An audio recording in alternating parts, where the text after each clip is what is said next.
Hi there, everyone. It is currently the 24th, going into the 25th of October 2013. Meteorologist Robert Spuddy here with you, talking about our two typhoons out here. One currently impacting the southern Japanese islands, starting to move off towards the north.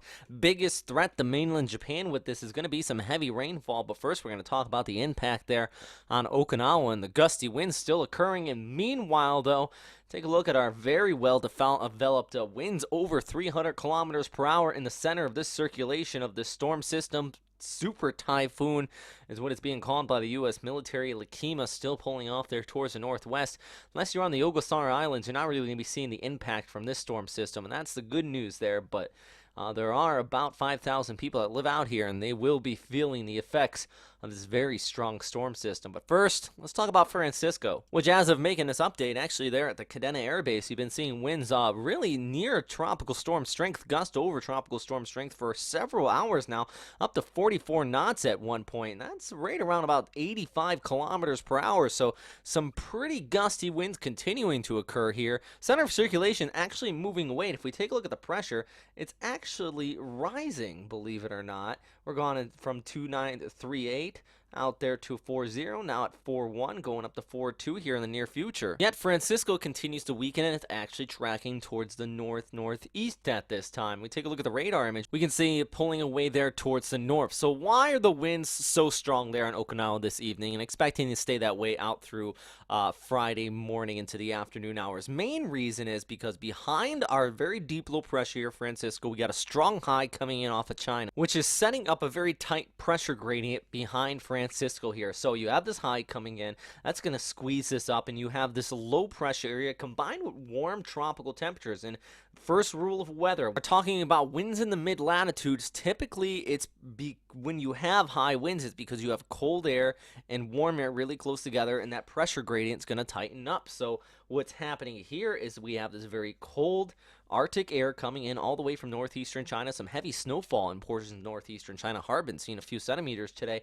Then we have our warm tropical air surging north with our typhoon. So that pressure gradient is going to continue to tighten up due to that difference in air temperatures. And that's why we're still seeing some pretty gusty winds there out of the northwest across much of the southern Japanese islands. And gusts still could be getting up to about 50 to 59 knots with still sustained tropical storm force winds through the next, at least 12 to 15 hours out here, going through the afternoon hours on Friday. Then as Francisco continues to track off here towards the north, the good news is that it's continuing to weaken, and the bulk of the winds of this storm system is going to be remaining offshore. And as the farther north it gets, that pressure gradient should let up just a little bit. Still, the Sea of Japan coast could see some pretty gusty winds, but I think the main threat, and back to the radar here, across much of Japan, it is going to be the heavy rainfall that we're going to be seeing. Already over 400 millimeters has been reported there in northern portions of Kyushu. About 5,500 people have actually been forced to evacuate today. If we zoom in on this radar imagery, you can see across Shikoku just getting pounded by heavy showers right now.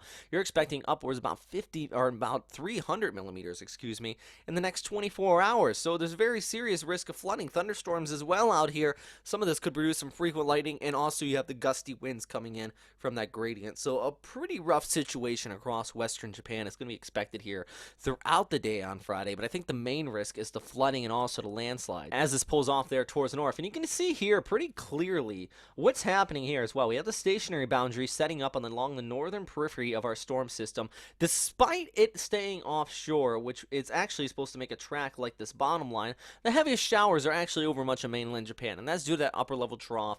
It's going to be shearing most of this off towards the north. We're already seeing that on satellite image occurring with that dry air wrapping in around this, and that most of that moisture is just getting shot off towards the north. So you're going to be seeing the heaviest precipitation over much of western Japan.